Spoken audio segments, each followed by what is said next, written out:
Hoy vamos a Apocalipsis capítulo 21 en nuestro estudio a través de Apocalipsis y vamos a hablar con la ayuda del Espíritu Santo bajo el tema con los pies sobre la tierra, pero los ojos fijos en el cielo. Vamos a leer del verso 1 al 8 en Apocalipsis capítulo 21, del verso 1 al 8. Cuando esté ahí en su Biblia, diga amén, por favor.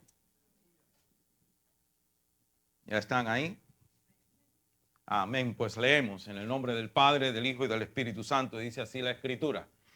Dice, vi un cielo nuevo y una tierra nueva, porque el primer cielo y la primera tierra pasaron, y el mar ya no existía más.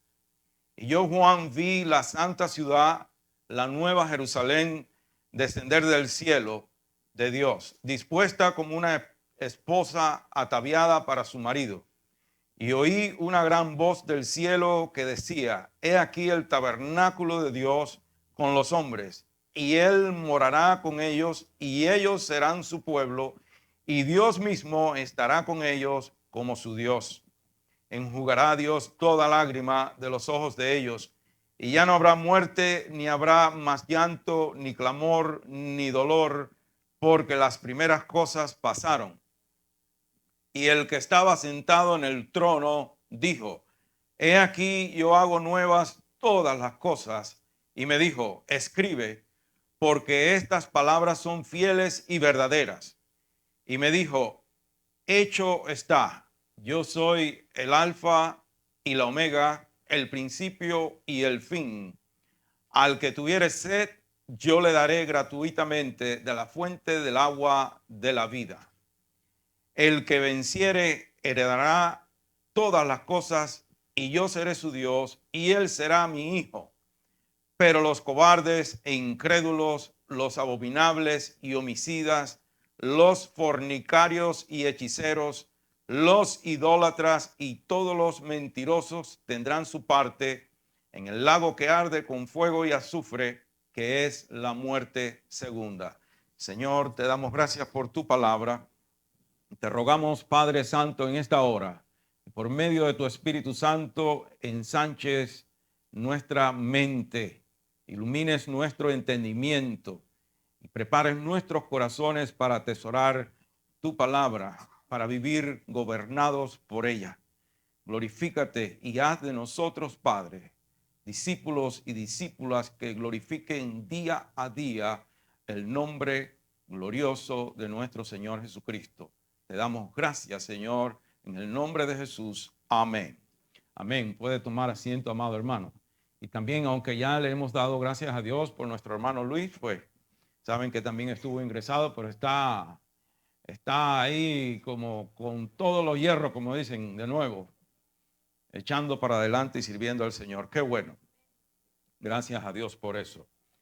Bueno, hermanos, el domingo pasado usted se estará preguntando, pues ya estuvimos en este pasaje el domingo pasado y de cierto que sí estuvimos, pero fue algo superficial y hoy vamos a entrar un poco más en detalles porque hay muchas lecciones para nuestra vida en estos 8 versos y en cualquier parte de la Biblia, obviamente, pero no hemos terminado ni nunca terminaremos. Nadie puede decir categóricamente, pues le hemos sacado todo lo que tiene este texto de la palabra de Dios. Nadie puede sacar todo lo que hay en un solo verso de la Biblia. Es algo que no hay manera de llegar a la profundidad de la palabra de Dios. Pero pretendemos o tratamos con la ayuda del Espíritu Santo buscar un poco más de lo que tiene el Señor para nosotros aquí. Y el domingo pasado, pues obviamente nos regocijamos con todas aquellas promesas y garantías que vimos en este pasaje, donde compartimos que las cosas malas de este mundo, los enemigos de este mundo, específicamente el diablo, los demonios,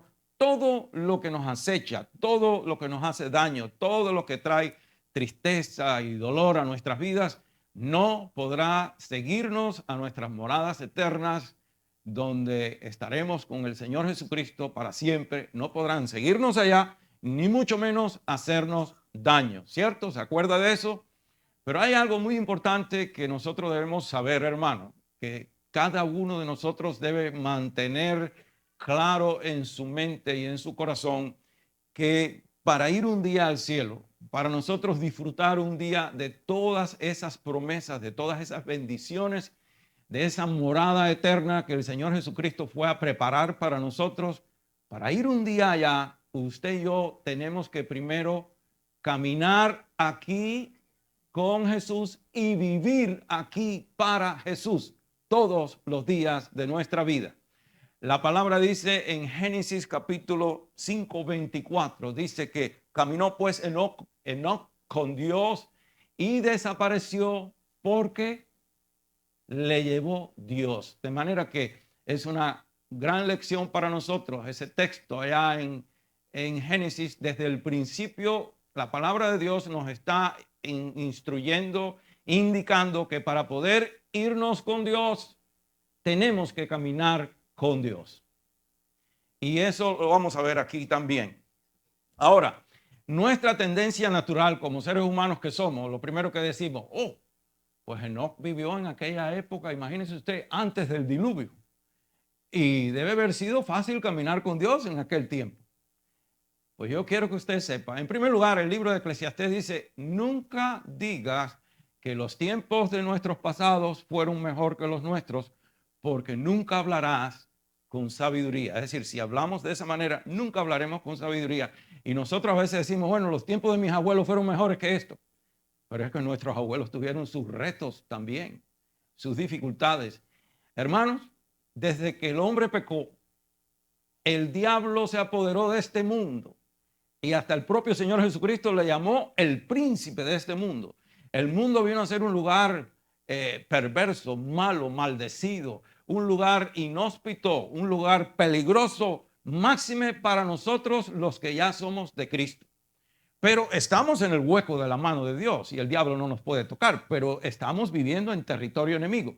De manera que, pero no podemos decir que en los tiempos de Enoc fue más fácil caminar con Dios, porque no lo fue. Porque a Enoc le tocó vivir en una generación tan mala, tan perversa, tan depravada, que imagínese usted que Dios decidió matarlos a todos. Usted dirá, oye, pero eso suena muy duro. Pues Dios decidió matarlos a todos y a todos los mató, menos a 8 personas que se escaparon por la gracia de Dios en el arca. Noé y 7 más.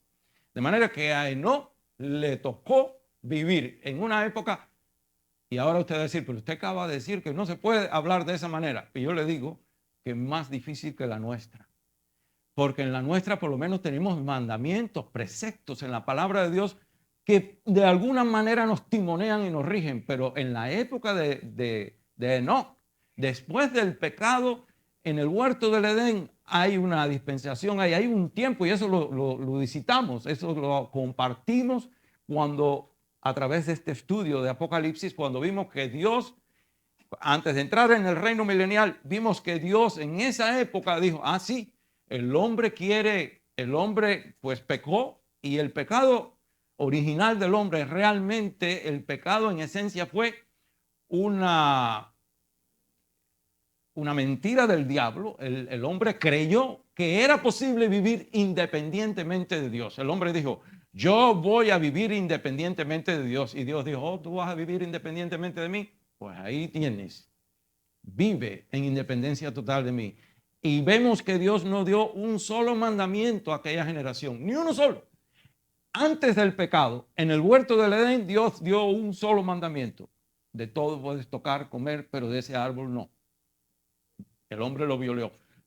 Pero después de eso, Dios nos da un solo mandamiento. Y ya usted puede, pues, imaginar el hombre sin que nada lo controle, lo detenga, lo guíe. Eso fue un desenfreno total. Y en esa generación desenfrenada y perversa vivió este hombre llamado Enoc. Pero así como Enoc puso en su corazón caminar con Dios para un día irse con Dios, usted y yo también podemos poner eso en nuestro corazón y determinar caminar con Dios aquí, ahora, glorificando a Dios, honrando a Dios, que el mundo vea que el Señor Jesús vive y reina en nuestros corazones y nosotros vivimos para Él. Entonces, por eso he sentido la necesidad de volver a este pasaje. Vamos a leer nuevamente el verso 1 al 3. Dice, vi un cielo nuevo y una tierra nueva, porque el primer cielo y la primera tierra pasaron y el mar ya no existía más. Recuerde que todo esto lo anduvimos, ¿cierto? Y yo, Juan, vi la santa ciudad, la nueva Jerusalén, descender del cielo de Dios, dispuesta como una esposa ataviada para su marido. Y oí una gran voz del cielo que decía, he aquí el tabernáculo de Dios con los hombres, y él morará con ellos, y ellos serán su pueblo, y Dios mismo estará con ellos como su Dios. Desde el principio, el tema del cielo ha sido algo muy importante para el hombre. Desde el principio el hombre, aún los paganos, han estado interesados en el cielo y se han puesto a adorar todas las astros y cosas que ven en el cielo. Y la iglesia, desde aquellas dos escenas, una registrada en Lucas, por el mismo Lucas, que Lucas es el mismo que escribe el libro de los Hechos, es el mismo hombre usado por el Espíritu Santo para registrar estas dos escenas. Una en Lucas 24, del verso 51 al 53, y la otra en Hechos 1, del 9 al 11. Y esa sí la vamos a leer. No vamos a leer ambas por razones de tiempo, porque en esencia registra la misma, lo mismo, la misma experiencia. Pero vamos a ir a Hechos, capítulo 1, y vamos a leer en Hechos capítulo 1, del verso 1 al 9. De manera que desde esas dos experiencias, la iglesia ha mantenido una esperanza puesta en aquel que un día vendrá por nosotros también del cielo. Por eso digo que el tema o el título del mensaje es Con los pies en la tierra, ¿sí? Viviendo en una realidad, viviendo responsablemente, viviendo para honrar a Dios, viviendo para Dios, pero con los ojos puestos en el cielo. Y entiéndame por qué digo o repito esto, porque no podemos ser como los tesalonicenses, que Pablo, al decirle que ya el Señor venía, los tesalonicenses dijeron, pues nos vamos a cruzar de brazos, nos sentamos en la puerta a esperar que venga el Señor y no hacemos nada. Pero debemos seguir siendo responsables, debemos seguir siendo pues ciudadanos respetables y proveyendo para los que dependen de nosotros. Y que el Señor nos encuentre haciendo lo que es correcto cuando Él venga. No nos podemos cruzar de brazos. Esperamos que el Señor venga en este instante, pero no sabemos si viene mañana o si viene de aquí a mil años. Pero usted y yo tenemos que vivir como que si Él viene en el próximo minuto. En el próximo minuto. Entonces, en Hechos 1, del verso 9 al 11, dice, y habiendo dicho estas cosas, es decir, Jesús les dio unas instrucciones en los versos anteriores, y habiendo dicho estas cosas, viéndolo ellos, fue alzado y le recibió una nube que le ocultó de sus ojos. Y estando ellos con los ojos puestos en el cielo,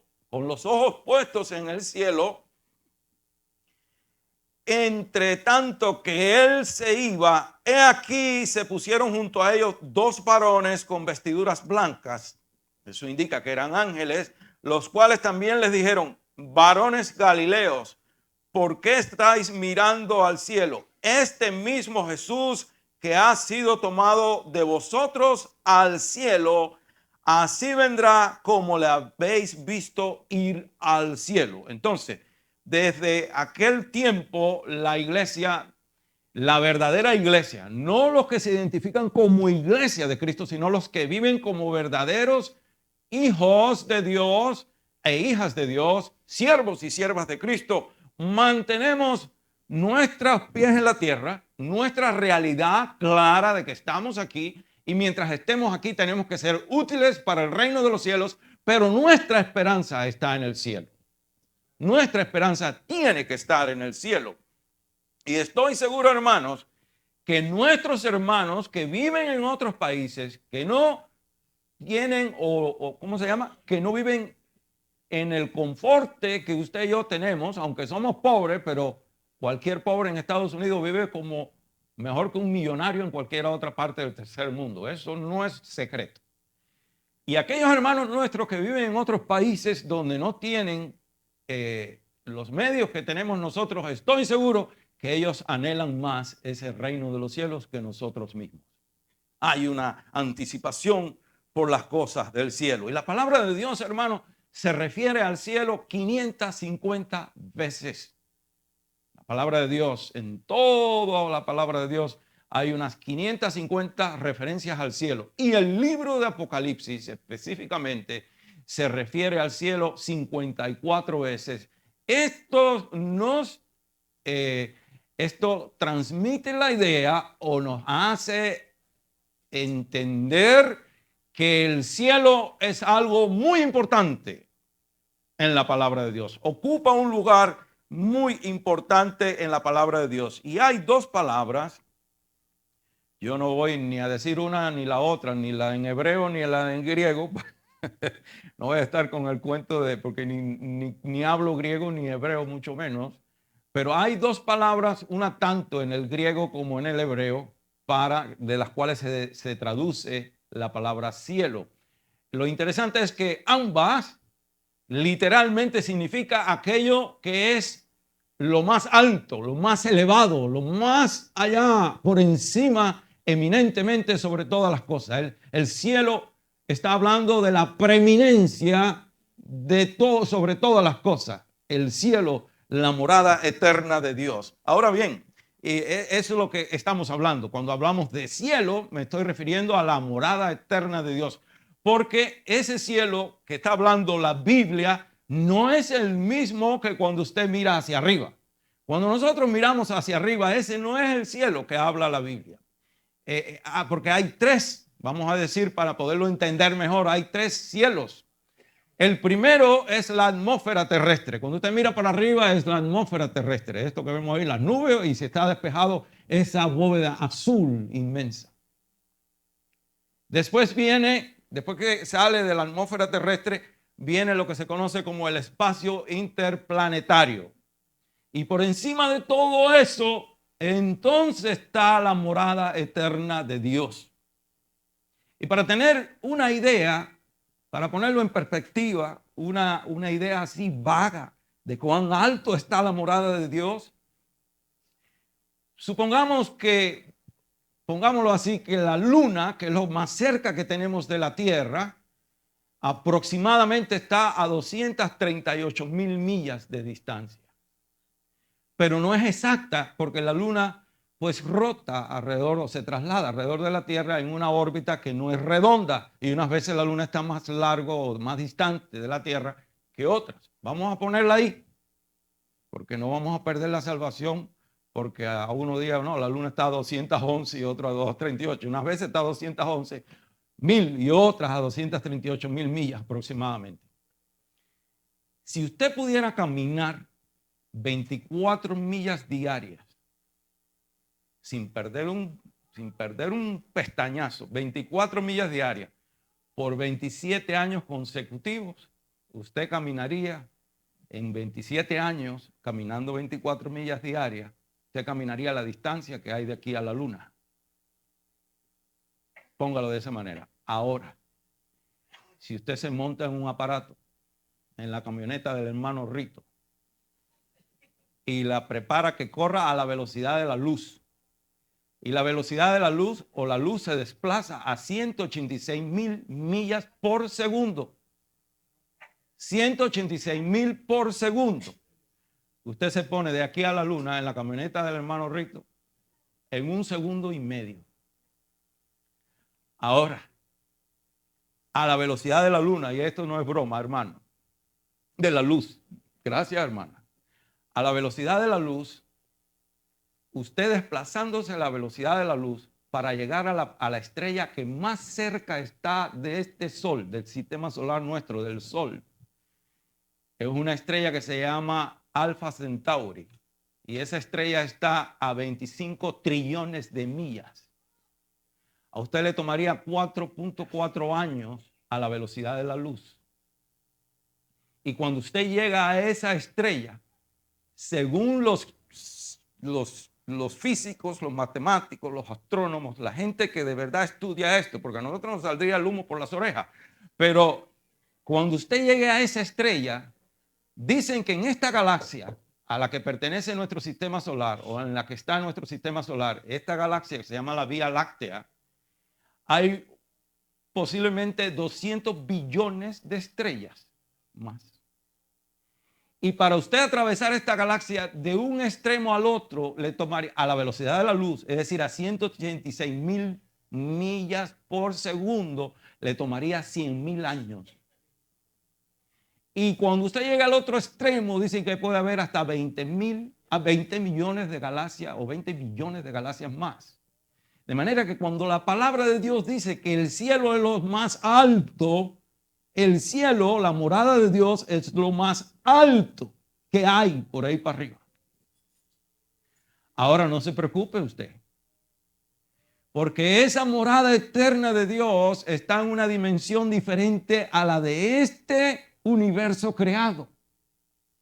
Y cuando usted y yo morimos, ya sea vía la muerte o vía el arrebatamiento de la iglesia, la palabra de Dios promete que aunque eso está allá, que no hay entendimiento humano para concebir la distancia que está, usted y yo somos trasladados allí en un abrir y cerrar de ojos.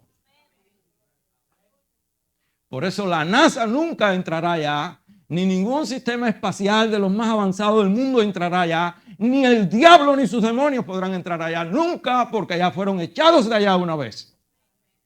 Pero comparto esto con ustedes no para informar, ni mucho menos impresionar, sino para que usted vea cuán grande es Él, cuán grande es ese Dios que usted y yo servimos, que con el poder de su boca ha creado todo este universo inmenso que somos incapaces de comprender.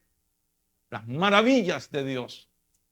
Vamos un momentito, por favor, a Primera de Corintios, a Colosenses, por favor. Vamos a Colosenses, capítulo 1. Para que usted vea quién es el responsable de esas maravillas. ¿Quién creó todo esto?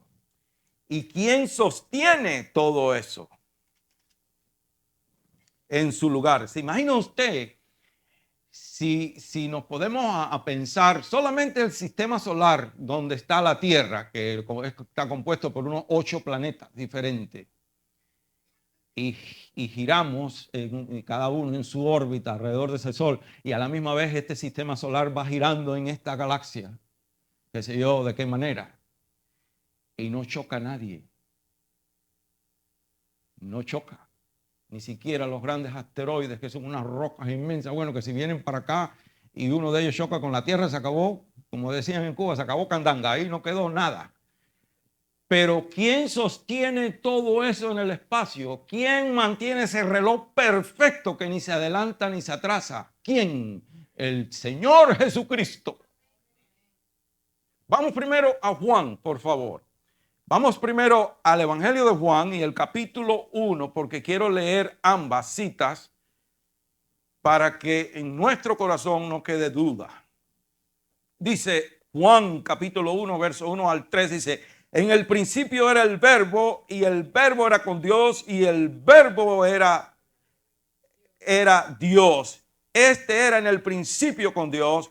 Todas las cosas por él que fueron hechas, y sin él nada de lo que ha sido hecho fue hecho.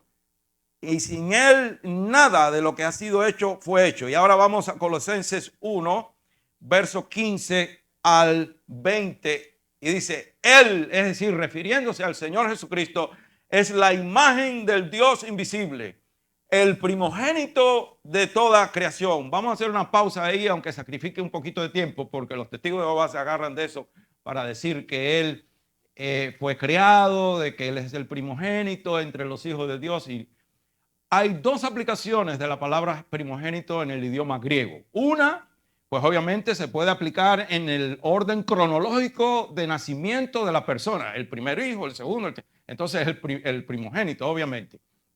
Y la segunda aplicación de esta palabra en el idioma griego no tiene nada que ver en el orden que ha nacido la persona, ni se refiere a nacimiento alguno, sino que se trata de la preeminencia de la persona, del rango preeminente sobre todas las cosas. Y en ese sentido es que Pablo bajo inspiración divina usa esta palabra en referencia a Cristo porque Él tiene la preeminencia sobre todas las cosas. Porque al Padre, le plació al Padre que en Él habitase toda plenitud. Él es lo más alto, lo más sublime, lo más grande, el Señor Jesucristo. Entonces dice, Él es la imagen del Dios invisible, el primogénito de toda creación. Porque, y ahí viene la explicación de eso. Porque, no sé por qué lo enredan. Porque dice, porque en Él fueron creadas todas las cosas, las que hay en los cielos y las que hay en la tierra, visibles e invisibles. Sean tronos, sean dominios, sean principados, sean potestades. Todo fue creado por medio de Él y para Él. Y Él es antes de todas las cosas. Y todas las cosas en Él subsisten. Eso lo vimos hace un tiempo atrás. Eso quiere decir que Jesús es el que mantiene todo en un perfecto orden y en el lugar que está. Mire, el día que llegue el fin de esta creación, como la vimos que va a suceder al final del milenio, el día que llegue el fin de esa creación, en esa silla que usted está sentada, en ese día cuando Jesucristo diga hasta aquí, se acabó, esa silla desaparece para siempre. Este púlpito desaparece, la tierra desaparece, el universo como lo conocemos o pretende el hombre conocerlo, desaparece. Porque en Él es que subsisten todas las cosas.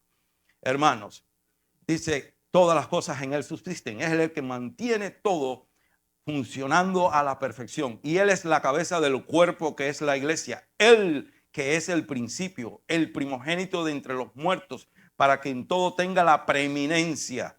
Por cuanto agradó al Padre que en Él habitase toda plenitud y por medio de Él reconciliar consigo todas las cosas, así las que están en la tierra como las que están en los cielos, haciendo la paz mediante la sangre de su cruz. Entonces, vemos pues, hermanos, que la realidad de esa morada eterna no da lugar a dudas en nuestro corazón y es lo más alto sobre todas las cosas. Dios, que es el creador de todas las cosas, pues obviamente puso su morada por encima de toda su creación. Entonces, vemos también que la Biblia específicamente habla del tercer cielo en 2 de Corintios 12, verso 2. No lo vamos a leer, pero ese es el testimonio de Pablo. ¿Recuerdan cuando Pablo estaba defendiendo su ministerio? Él dio su testimonio cuando fue arrebatado al tercer cielo. Usted lo puede probar. 2 de Corintios 12, 2. Ahora, como dije, esa reino glorioso, esa morada eterna de Dios existe en una dimensión completamente diferente a esta. Y el día que muramos, en un abrir y cerrar de ojos, seremos llevados allí. Ahora, la triste realidad de la iglesia, y específicamente en Estados Unidos, es que la iglesia ha perdido su interés en las cosas del cielo, en las cosas del reino de los cielos. Muchas congregaciones que antes se identificaban como cristianas están enfocadas más en levantar pequeños imperios aquí en la tierra que en esperar al que viene del cielo. Inclusive algunas de las herejías que enseñan ellos es el reino ahora o el reino aquí, y ellos dicen que nosotros debemos profetizar y declarar la realización de ese reino ahora. Aquí hay mucho para hablar y poco tiempo para hacerlo, pero en una cáscara de nuez, yo le digo a usted, y lo he repetido muchas veces, que nosotros no podemos profetizar el futuro, como dicen ellos o enseñan estas falsas doctrinas. Que nosotros tenemos el poder de la palabra para profetizar el futuro, para declarar las cosas y así tienen que hacerse como nosotros las declaramos, porque le citamos la palabra a Dios y agarramos a Dios de una oreja y lo llevamos a la palabra y a Él no le queda ningún otro remedio que complacer la petición de ese individuo. Pues yo quiero que usted sepa que Dios no es mandadero nuestro, ni tampoco nuestro siervo. Nosotros somos siervos y siervas de Dios, pero no de la otra manera.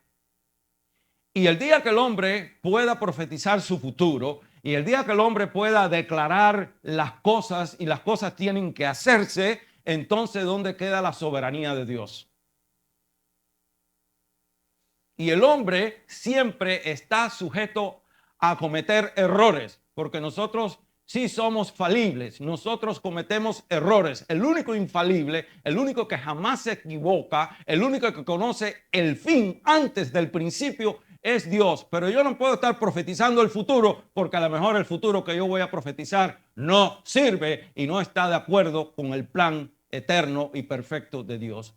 Por eso nosotros nos sometemos a la voluntad de Dios, nos rendimos a su voluntad, aunque en el proceso de Dios no nos agraden muchos aspectos del mismo y tengamos que pasar cosas que no queremos pasar, pero que en el plan de Dios y en la sabiduría eterna de Dios es lo mejor para nosotros.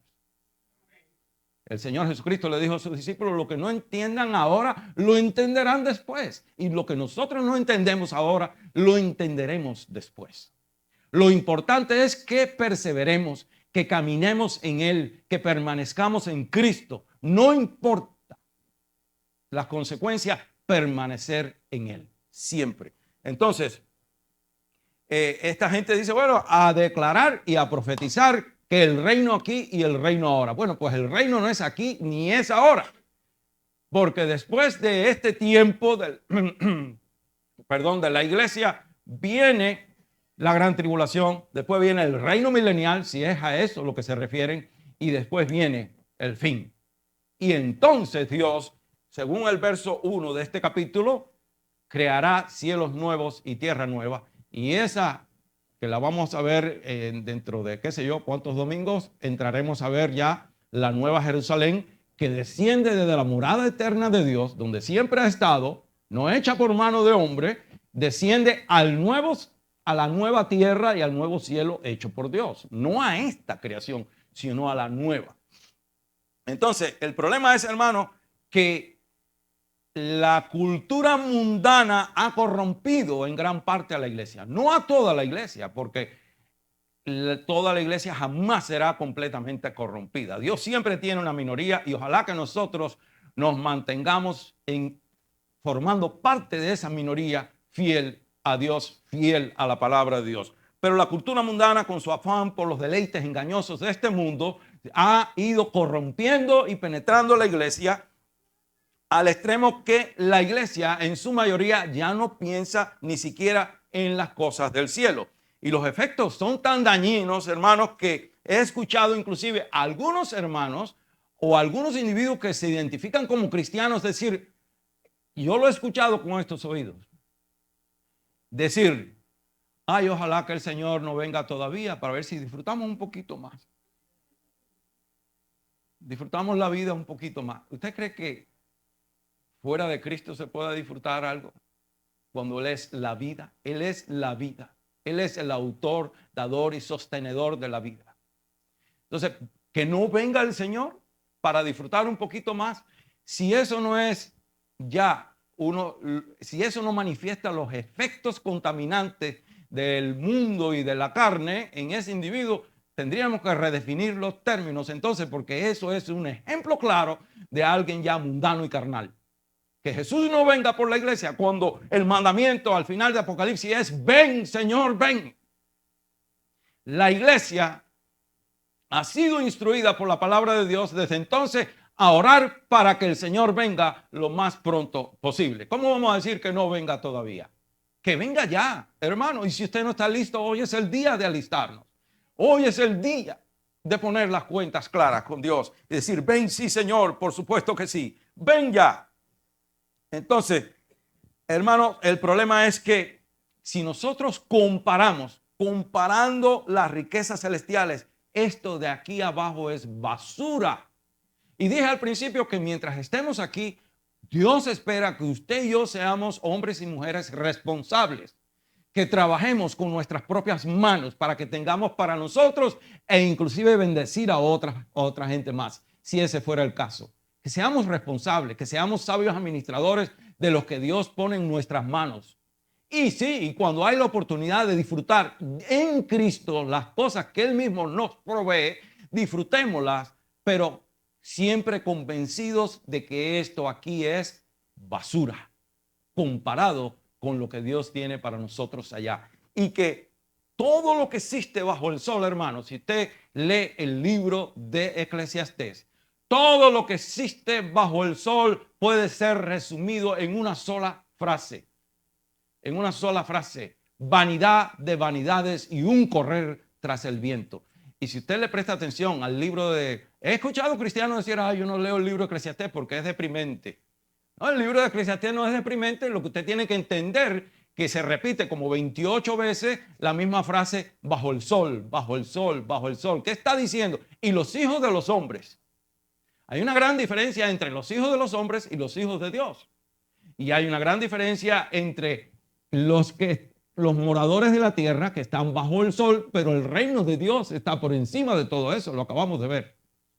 Entonces sí, debe ser deprimente para el que no tiene esperanza nunca de salir de aquí. Debe ser deprimente para el que no es un hijo o una hija de Dios. Pero los que somos hijos e hijas de Dios entendemos perfectamente el concepto o el mensaje del libro de Eclesiastés, que esto aquí es vanidad de vanidades y un correr tras el viento. Entonces, por eso el salmista en el Salmo 73, 25, él dice así: ¿a quién tengo yo en los cielos sino a ti? Y fuera de ti nada deseo en la tierra. Obviamente en el corazón de este hombre, o Dios tenía el primer lugar en el corazón de este hombre, porque escuche sus palabras: ¿a quién tengo yo en los cielos sino a ti? Y fuera de ti nada deseo en la tierra. Es decir, que está hablando de un hombre que era inmensamente rico, tenía el acceso a todas las riquezas. Sin embargo dice: y fuera de ti nada deseo en la tierra. Es decir, que para él no había nada tan importante en esta tierra como Dios para él en el cielo. Eso era lo más importante. Y en el verso 28 dice: pero en cuanto a mí, el acercarme a Dios es el bien. Y esa frase está diciendo: es todo. El acercarme a Dios es todo para mí. Ninguna otra cosa tiene más valor, ni me llama más la atención, ni me satisface, ni mucho menos me podrá satisfacer a mí como acercarme a Dios. ¿Se imagina usted? He puesto en Jehová, dice él, el Señor, mi esperanza para contar todas tus obras. Hermanos y hermanas, la intimidad con Dios, el anhelo por estar en la presencia de Dios, vivir para glorificar a Dios, tiene que ser la meta de nuestra vida. Para eso usted y yo fuimos creados en primer lugar. Dios creó al hombre para tener intimidad con él y para que el hombre disfrutara de la presencia de Dios. Y Dios nos redimió no solamente para salvarnos del infierno, sino para que usted y yo seamos útiles al reino de los cielos, pero también para tener esa intimidad eterna con Dios. Para eso nos va a llevar allá. Por eso el Señor Jesucristo dijo ¿cómo es que dijo? En la casa de mi Padre muchas moradas hay. Yo pues voy a prepararles morada a ustedes. Y si no fuera así, se los hubiese dicho. Por tanto, yo voy y un día vendré y me los llevaré a ustedes conmigo, para donde yo estoy, estén también ustedes conmigo. De manera que ese es el propósito de nuestra vida. En la bienaventuranza, en Mateo capítulo 5, el Señor Jesús promete que los puros y los limpios de corazón serán, es decir, solamente los puros y los limpios de corazón verán un día a Dios. ¿Qué quiere decir eso, hermano? Eso quiere decir que el máximo anhelo, la meta máxima del ser humano es un día poder ver a Dios. No hay nada más importante, no debe haber nada más grande, no debe haber nada que nos distraiga en este mundo ni en ningún otro, sino el deseo de un día poder ver a Dios. Y ese deseo de ver a Dios, ese deseo de estar en la presencia de Dios, ese deseo de disfrutar a Dios eternamente, debe arder en el corazón de cada uno de nosotros. Piensen esto: todo lo relacionado con nosotros, todo lo relacionado con nuestra vida espiritual y nuestro destino eterno está en el cielo, hermano. Nuestro Padre Celestial está en el cielo. Nuestro Señor y Salvador Jesucristo está en el cielo. Nuestro Consolador, nuestro Maestro por excelencia, nuestro abogado defensor está en el cielo. el Señor Espíritu Santo. Nuestros seres amados y nuestros hermanos amados en Cristo que ya han partido con el Señor están en el cielo. Su nombre y mi nombre está inscrito en el cielo. Su morada eterna está reservada en el cielo, como cuando usted hace una reservación en un hotel, con la diferencia que usted no tuvo que hacer la reservación ni mucho menos pagar un centavo. El Señor Jesucristo lo pagó todo y tiene su morada eterna ya allá lista para usted en el cielo. Nuestras riquezas, nuestras recompensas, nuestros tesoros, nuestra ciudadanía, todo lo que tiene que ver con usted y conmigo, hermano y hermana, está en el cielo. No está aquí, está en el cielo, todo está en el cielo.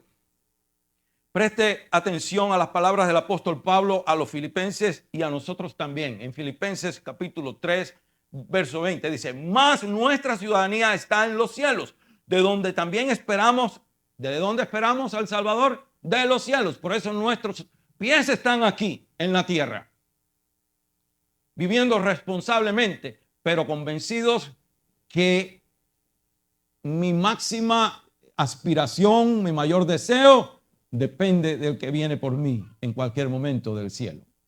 Y a quien sirvo desde aquí, honrándolo aquí y en el cielo. Entonces dice, de donde también esperamos al Salvador, al Señor Jesucristo, el cual transformará el cuerpo de la humillación nuestra para que sea semejante al cuerpo de la gloria suya, por el poder con el cual puede también sujetar a sí mismo todas las cosas. Igualmente, y esto es un mandamiento también, en Colosenses capítulo 3, verso 1 al 3, ahí podemos citar esas palabras también. Dice, si pues habéis resucitado con Cristo, buscad las cosas de arriba, donde está Cristo sentado a la diestra de Dios. Poned la mira en las cosas de arriba, no en las de la tierra, porque habéis muerto y vuestra vida está escondida con Cristo en Dios. De manera que nos está diciendo que una de las muestras o las pruebas de un genuino nacimiento en Cristo es mantener nuestra esperanza siempre puesta en Él. El apóstol Pablo demostró un claro entendimiento en cuanto a eso cuando él dijo, porque para mí el vivir es Cristo y el morir es ganancia. ¿Por qué la muerte era ganancia para Pablo? Porque él mismo lo enseña, inspirado por el Espíritu Santo, que cerramos los ojos aquí y al instante los abrimos en la presencia del Señor. Ahora, yo no estoy diciendo que tengo ningún apuro por morirme. Yo no estoy hablando de que hay que caminar por el mundo con pensamientos suicidas ni cosa que lo parezca. Ni que ya la vida me apesta. No, Señor.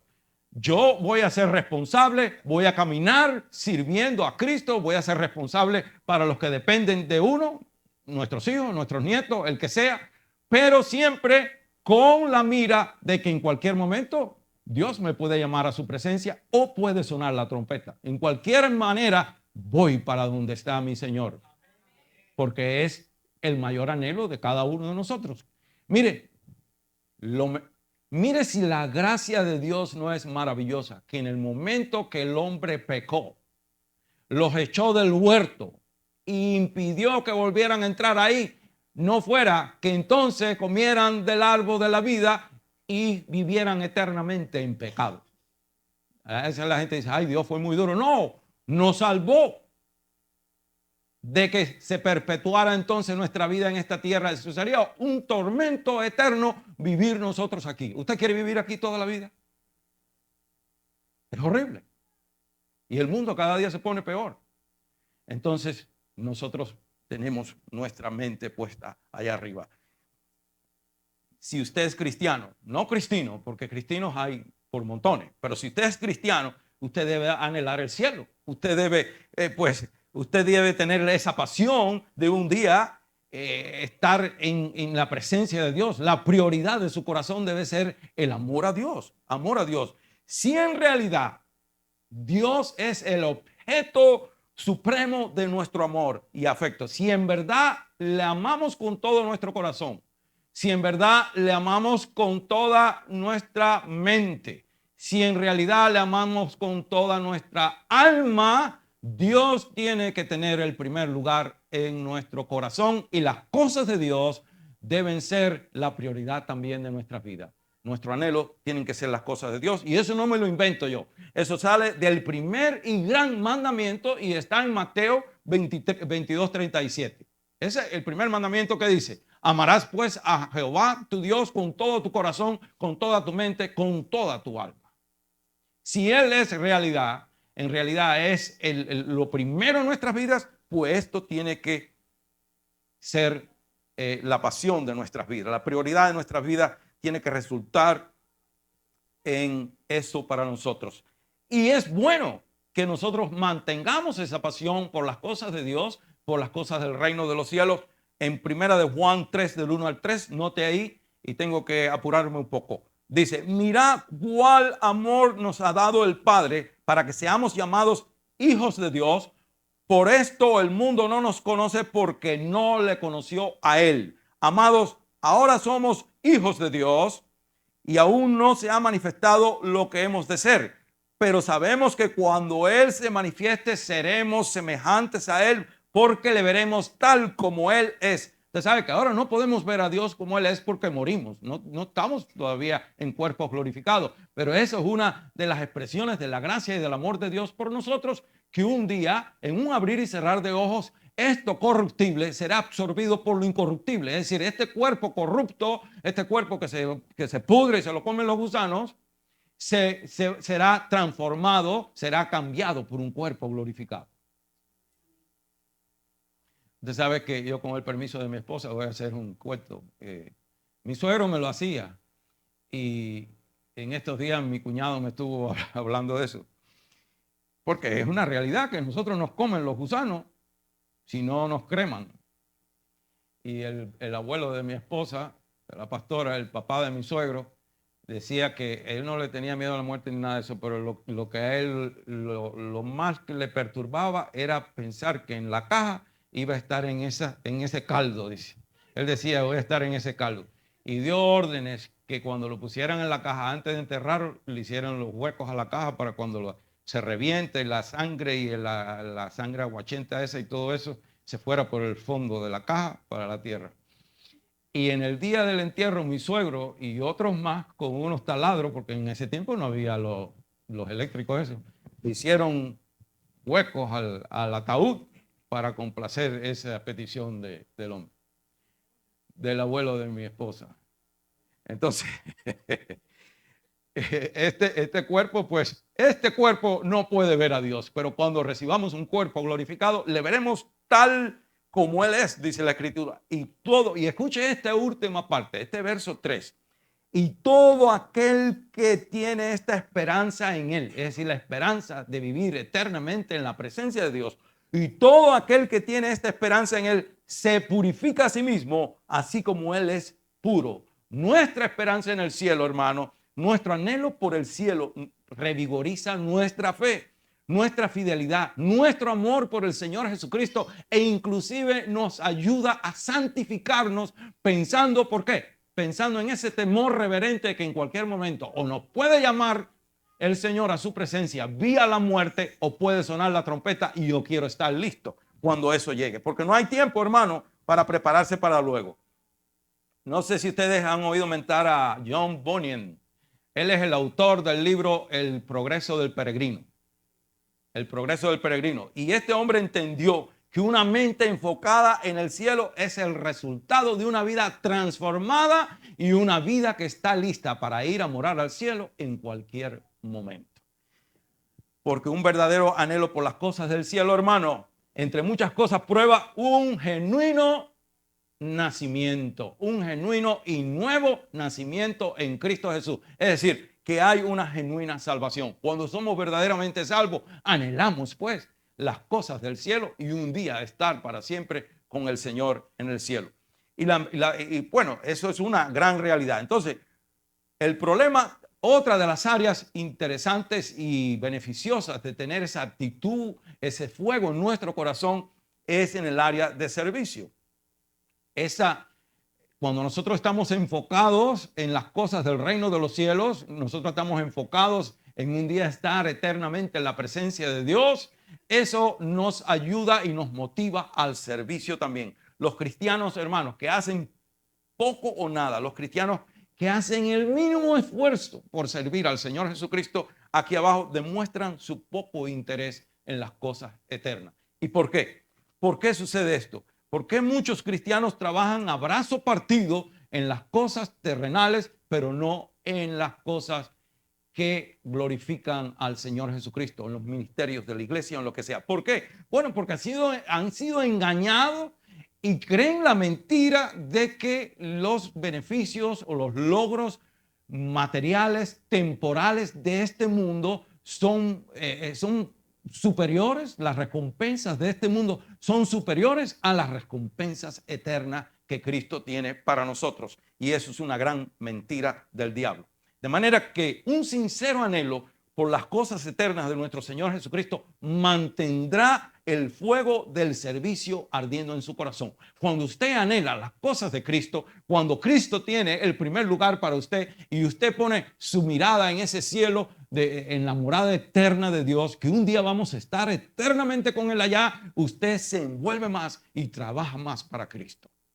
Le sirve con mayor anhelo, con mayor entusiasmo, con mayor entrega. Y hermano y hermana, si ese anhelo no está ardiendo en su corazón, hoy es el día, hermano. Hoy es el día que con corazón sincero usted le diga al Espíritu Santo: Señor, pon este fuego en mi corazón. Pon en mí tanto el querer como el hacer, que yo sirva a Jesús de todo corazón y que aunque yo viva responsablemente en este mundo, aunque tenga los pies en esta tierra, aunque viva la realidad del momento, pero con la esperanza siempre puesta en el cielo, porque Él va a venir un día por nosotros desde el cielo. Y a los amigos que también comparten con nosotros por la gracia de Dios a través de las redes sociales, yo quiero decirle a usted que pues casi todo el mundo quiere ir al cielo, aún los que no conocen de Cristo quisieran, porque la gente dice, bueno, hay diferentes maneras de ir al cielo. Todas las religiones llevan al cielo, dice la gente, porque aún los peores un día quieren ir al cielo. Mire, yo he escuchado anécdotas de paramédicos que ahí en el hospital un paramédico dijo una vez que no existen ateos. Dice, nosotros, aún los peores ateos, cuando los encontramos debajo de un carro ardiendo en fuego, están clamando a Dios, aunque nunca han clamado, dice, ay Dios mío, porque ya están por quemarse. Todo el mundo, cuando, como decían, no hay caparazón duro para un fuego ardiendo. Y yo le quiero decir a usted, amigo, amiga, que hay un solo camino al cielo, y ese camino es el Señor Jesucristo. Y el Señor Jesucristo murió sobre la cruz para que usted un día no vaya al infierno, sino vaya al cielo. El Señor Jesucristo le quiere salvar a usted hoy mismo. Hoy es día agradable de salvación, dice la Escritura. Lo único que usted tiene que hacer es renunciar a su pecado y confesar a Jesús como su único Señor y Salvador personal. Y yo le voy a ayudar en esa oración. Diga conmigo, si usted está dispuesto o dispuesta a recibir a Jesús como su único Señor y Salvador personal, Jesucristo no solamente le va a salvar, sino también le va a perdonar todos sus pecados y va a borrar todos sus pecados con el poder redentor de su sangre. Diga conmigo, Señor Jesús, hoy yo te quiero reconocer como mi único Señor y Salvador personal. Yo renuncio a todos mis pecados. Yo me arrepiento de mis pecados y te confieso como mi único Señor, como mi único Salvador. Señor Jesús, gracias por dar tu vida por mí. Gracias por inscribir mi nombre en el libro de la vida. Gracias por salvarme. Gracias, Señor Padre. Y a nosotros que estamos aquí, vamos a estar en pie, por favor. Y ahí donde usted está en pie, yo no voy a hacer un llamado al altar, porque unos por pena y otros por orgullo no pasan. Pero eso es muy peligroso también. Yo no los quiero poner en dificultad semejante, pero ahí donde usted está en pie, no importa quién usted sea, más jovencito, más mayor, si esa pasión, porque hermano, no es que usted sea malo, ni yo sea malo, pero todavía estamos en este cuerpo de carne y hueso y vivimos en este mundo que nos engaña, que nos engolfa en los afanes de la vida. Nuestro corazón, dice la Biblia también, que es engañoso, más engañoso y perverso que todas las cosas, dice Jeremías 17:9. Y el próximo verso dice, ¿quién lo conocerá? Yo, Jehová, que peso los corazones, dice. Entonces a veces nosotros ni nosotros mismos nos percatamos de cuán engañoso es nuestro propio corazón, cuánto nos engañamos nosotros a nosotros mismos. Y lo que quiero decir es que en este afán en el que vivimos, por el afán en el que nos vamos envolviendo en este mundo, descuidamos las cosas más importantes, que son las cosas de Dios. Descuidamos nuestra pasión.